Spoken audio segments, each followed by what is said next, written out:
Nous allons voir comment vaincre la crise d'angoisse. La première méthode que je vais vous proposer est celle de la respiration profonde. Lorsque vous ressentez une crise d'angoisse, prenez des respirations profondes et lentes. Inspirez par le nez, soufflez par la bouche de manière régulière, tranquillement, en conscience, pour ressentir l'air qui entre par votre nez et qui ressort délicatement par votre bouche. Une autre méthode serait celle de la méditation. Méditer peut aider à calmer votre esprit et à réduire le niveau d'angoisse. Prenez quelques minutes pour vous asseoir dans un espace qui soit bien calme et en sécurité, où vous allez pouvoir mettre en pratique un peu de respiration, mais de connexion avec cet environnement calme qui vous entoure et accueillez toute cette bienveillance de cet environnement. Troisième méthode, ce serait la relaxation musculaire progressive, où vous allez pouvoir relâcher toutes ces tensions qu'il y a au niveau de votre corps. Donc, relâcher les nœuds, détendre les bras, détendre les jambes.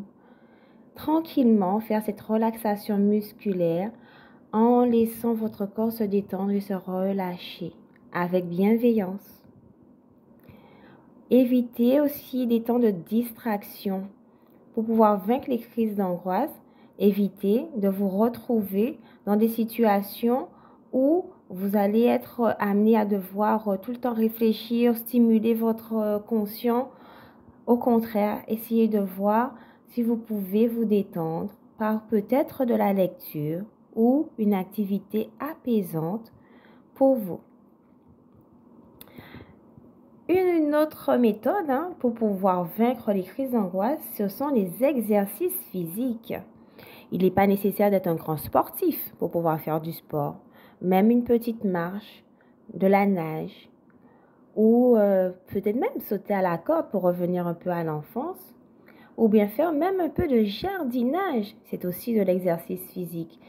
En fait, l'exercice physique n'est pas de faire un marathon, mais en fait, quand vous allez faire juste même ce petit jardinage, même pouvoir mettre en pot des plantes, vous occuper peut-être des animaux, mais ça sollicite votre corps. Du coup, vous êtes en exercice physique.